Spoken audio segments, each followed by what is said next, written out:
is everywhere. All the fashion magazines are showcasing embroidery as well as lace on everything. Turning embroidery into jewelry is a very interesting idea we have to share with you today. Today's heirloom doll dress technique showcases a beautiful lace and entredeux sleeve band. The joining of entredeux to lace is one of the basic and the simplest techniques in heirloom sewing, and it gives stunning results. I'm glad you're here in my sewing room today. Let's enjoy this time together, and once again, welcome to my sewing room.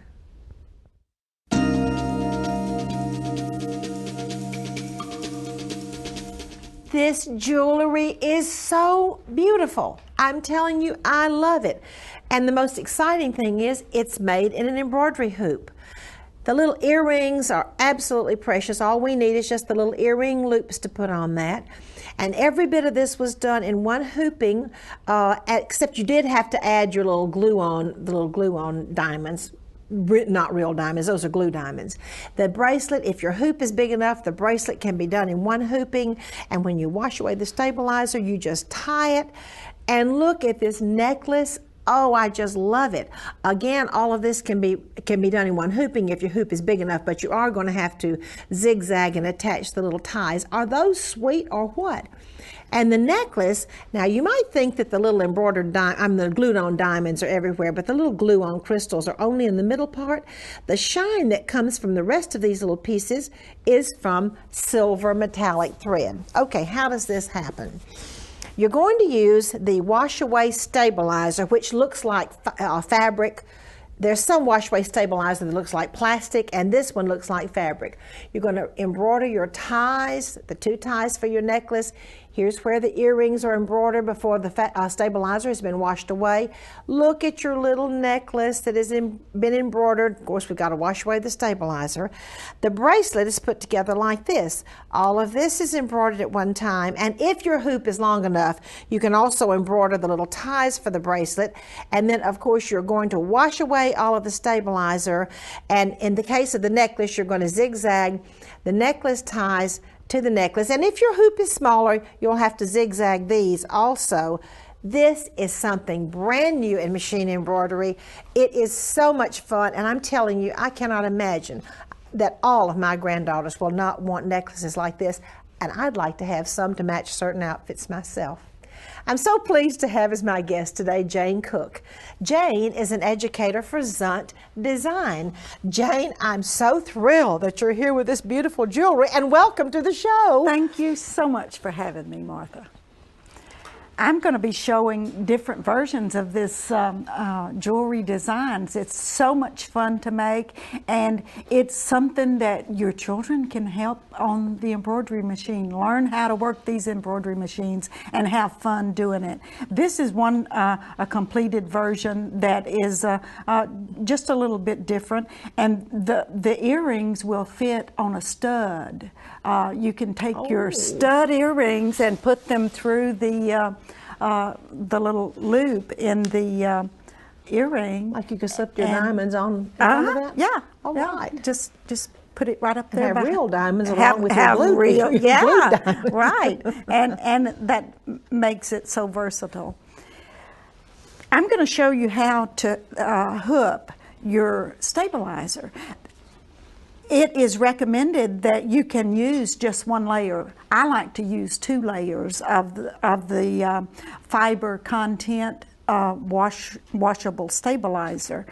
The reason I use 2 layers is I want my stitches to hold together really, really exactly like I put them in there when the stabilizer is washed away. So that's the purpose of using 2 layers. And when you think about it overall, it's better to start with a good foundation than it is to wish you had done a good foundation. So I use 2. And you just put 2 layers in your, and that's all it takes to make the jewelry is the wash away stabilizer. Now, I'm going to show you how in one hooping you can put all of these pieces. You can just move, you put your first design in there, move your design down to the bottom of your hoop, and then put your next designs in there, and then line up the ties, your and bracelet the bracelet. ties. And then this is the bracelet part.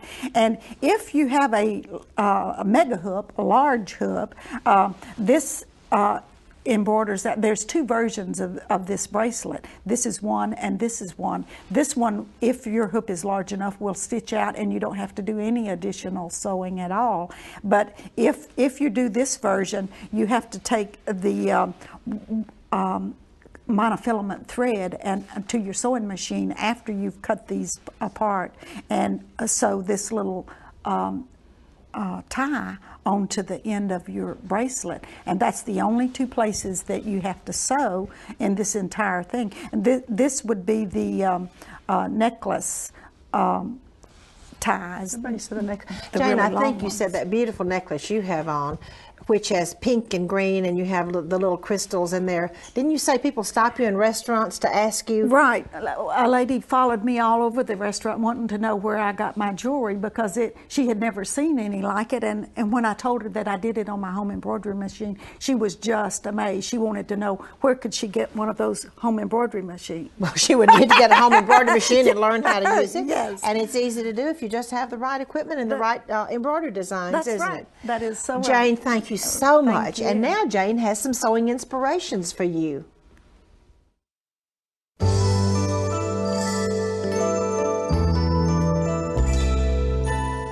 Jane, I absolutely love what you have brought. The jewelry, there's so many variations of it to do on your machine. Every bit of this, the ties, the whole thing. And Jane, I love the fact that, let me just take this one off so maybe we can see also. The fact that there's a little loop here, which your stud earrings, whatever your stud you have, can go right in there and it can slip on. So much fun. A little bracelet to tie on and a necklace. You can have one to match every outfit. This one is awfully sweet too, with the bullion rosebuds and the little ties that have the tiny little bullions at the end, and the necklace ties have the little bullions, and then bullion earrings. This one would be awfully pretty with something kind of dressy, kind of an Easter dress or a spring or a summer dress. Oh, what the perfect present for Valentine's. Little hearts. This is absolutely so sweet. The little heart earrings, the little heart bracelet. Oh, that would be nice to make for your mother, I think. And just fun to wear at Valentine's. This is absolutely adorable and a wonderful, wonderful concept for machine embroidery. Jane, this is wonderful. Now, what have you done? You've made the freestanding motif. This is a napkin. Of course, this is a wonderful placemat, but look here. Jane has done the freestanding motif, just machine embroidered, would stand by itself. She has used it as a button. You can get 8 or 10 of those in a hoop at one time. And a hoop at one time. And you've got 8 or 10 little napkin And then rings. you have to be able to unbutton it, which I'm having. Yeah, no, I know how you do. You just have to move it out a little bit. And then there's this wonderful napkin ring using your machine embroidery as a button. I think what happened was I just didn't fold it up enough. Absolutely adorable. And this cute vest is absolutely wonderful. Jane, I think you said you designed this vest. I did. And it has a sort of a faux ultra suede on the outside, and then kind of a fuzzy, kind of a minky on the inside. And it has machine embroidery on the back, which is absolutely beautiful. And this is just such a warm, fuzzy jacket, too. This would be so fun to wear. And here is your other vest that you did. I'm just going to go ahead and turn it around to the back so our viewers can see that beautiful, beautiful flower. And I do love the way you have done rayon embroidery thread and intermixed the metallic with it. You've got silver metallic. Oh, it's just absolutely beautiful. Thank you for bringing these, Jane. Thank you. And now Jane has a so quick and a so easy project for you.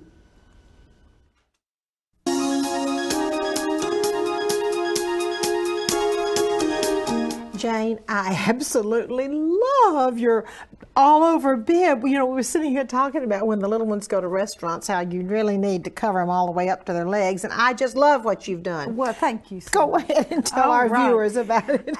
This is a wonderful, quick and easy little gift for a little girl, and I have another version for a little boy to show you after I get through showing you this beautiful little girl, heirloomy looking thing to take them out to eat on Sunday with. I've just taken some batiste and we have bound the edges, and I've got a little tie down here that is just a ribbon sewn to both sides of the leg, and you wrap it around and tie it on the front so that it secures the little bib to their leg down at the bottom.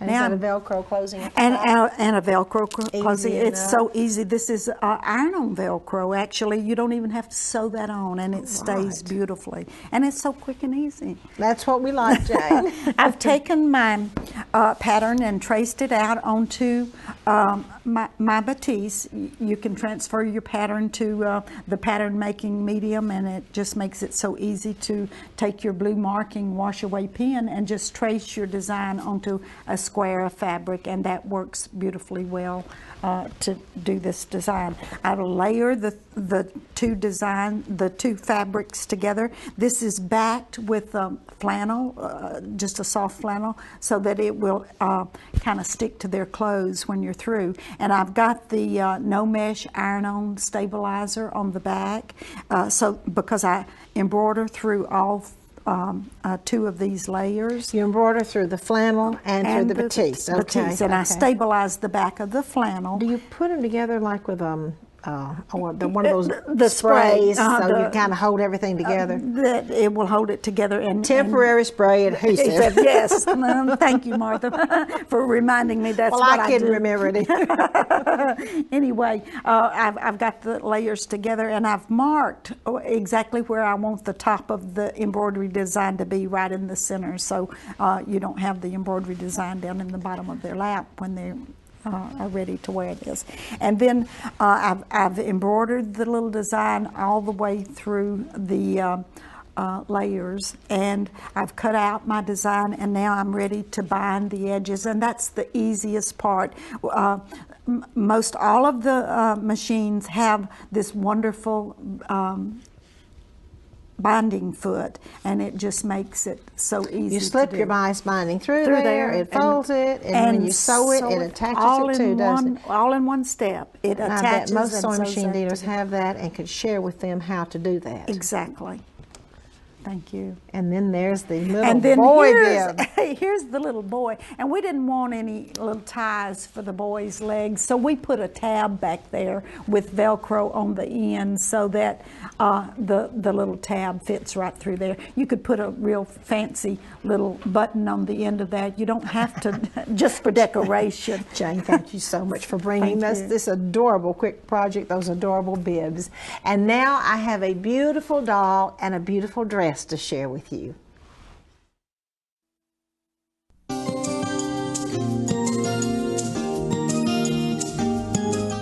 This doll is fabulous, and so is her dress. You can see she has a wonderful little high yoke, fancy, wonderful French insertions and entredeux, and you can look and see her pretty fancy band at the bottom of the dress. She has a beautiful little slip. What I really would like for you to look at today, though, is this wonderful sleeve. Her sleeve has a fancy band, sort of a sleeve fancy band down the middle, which has laces which are attached to the fabric. And then there's entredeux and lace, gathered lace at the bottom of her sleeve. So in other words, we make the sleeve and then we make the cuff for the sleeve, or the little bottom to the sleeve.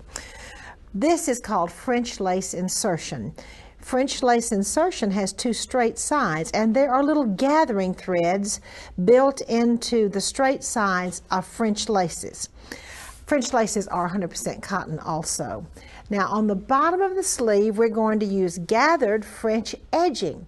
Edging has one scallopy side and one straight side, and this is called entredeux.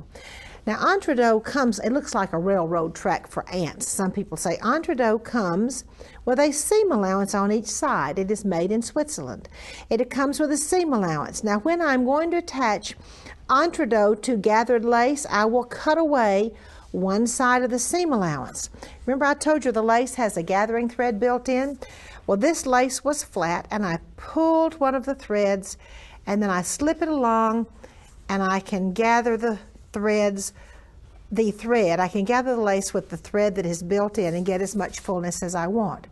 Now when I'm working on the sleeve, I have already done my little piece that will go in the insertion, will go in the middle of that sleeve, and I'm going to use a technique called Martha's Magic to attach it. I leave a scant 1/4 inch of fabric exposed before I put the lace edge down. I have a wide zigzag, a 4.0, and a short stitch, almost a satin stitch, a 0.6. And I'm going to zig and zag over the heading of the lace, which is that string that I used earlier to gather it with, all the way off the fabric. And what happens with that wide zigzag? It rolls the fabric into the heading of the lace. If I just put the heading of the lace against the raw edge of the fabric, it will come apart. Now, this has been called Martha's Magic for many years because it really does show you how you attach lace to the edge of a raw edge of fabric, and it won't come apart. Then I put the other side of the sleeve. I trace off the sleeve after I make a piece of fabric with the laces attached to the fabric that is bigger than this sleeve. Then I trace the sleeve pattern off on the newly created fabric, and then I cut it out. I run 2 rows of gathering in the top, I run rows of gathering in the bottom, and I attach the bottom piece to the sleeve. Now, you remember the bottom piece I had was this wonderful little newly created fancy band. After I run rows of gathering and gather my sleeve crown and the sleeve bottom, then I will attach this to the bottom of my sleeve. And now I have some hand embroidery for you.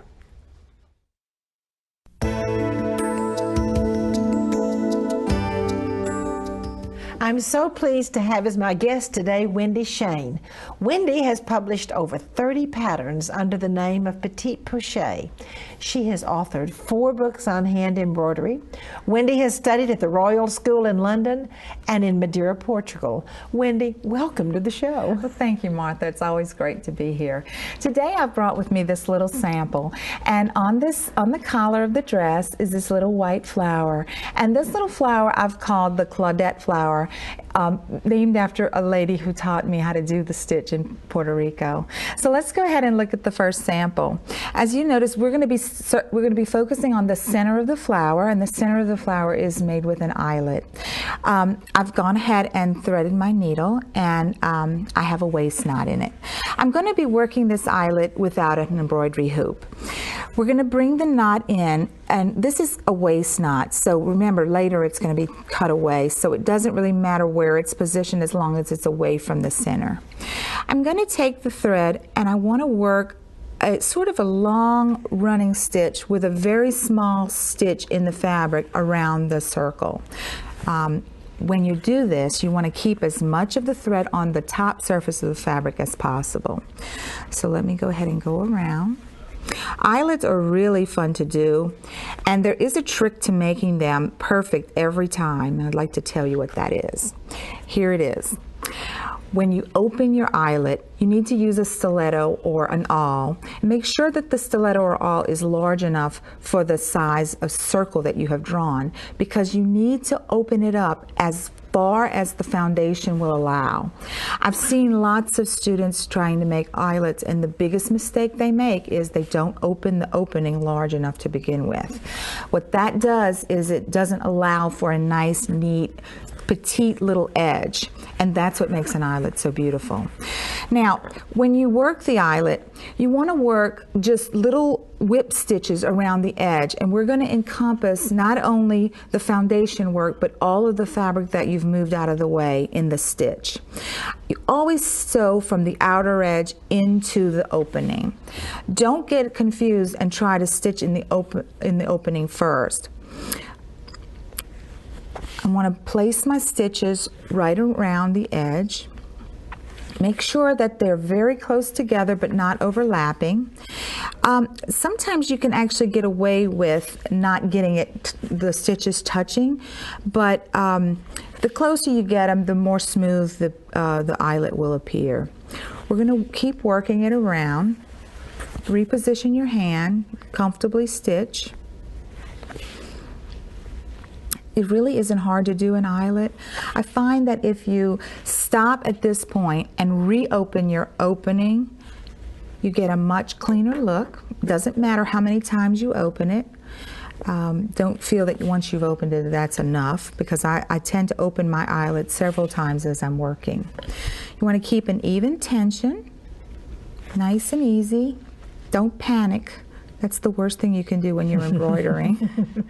I tell my people that while they're stitching, just keep saying to themselves, it's only an eyelet, it's only an eyelet. That's an excellent idea. And that way they don't get upset. Now we're going to work the stitches completely around.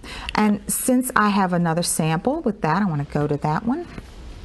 Okay, now when you get to the very last stitch, this is what your eyelet should look like. You'll notice that I have stitched completely around. Make sure you don't even leave a small, tiny little gap there, because then your eyelet won't be complete. Take the needle to the back to tie off. Now, normally you would probably make the last stitch by going into the opening and throwing the needle to the back, but I have another suggestion. When I would do that, traditionally what would happen is the last stitch would be a little loose. So in order to prevent that, what I have done is now advise my students to take the needle in very close to the stitching at an angle, so that you're actually making a little stitch there, but you want it to be very, very tiny so no one can see it. Pull it tight, and now you've actually locked in the last stitch. So now you can turn it around without the fear of losing the stitch in the process. To secure the thread, you want to take your needle in and sew underneath, I would say 1 or 2 stitches at the most to begin with. Bring it through, and then if you can get it through more, go ahead and do that. Then you can actually cut the thread very close to the eyelet. I'm going to take away my waist knot because I'm done with it. There's no need to put a knot. Knots are just the worst thing you can do with an eyelet. Now on the front, before you show it to anyone, you want to take your stiletto, reopen the opening, and now everyone can look. Perfect eyelet every time.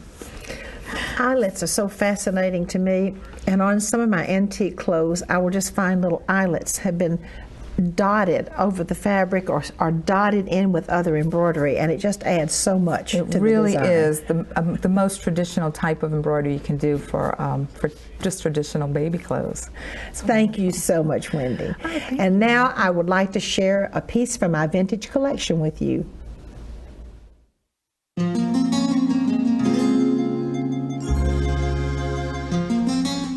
How sometimes you have a collection, but you have a few pieces in that collection that are just really your favorites. This happens to be one of my really favorites. It is really very simple. It's just the lines are so pretty. The neckline has a little feather stitching and a little gathered French lace. The bodice, just like on the little doll dress we did earlier, has the tucks and then the insertion, the Swiss insertion.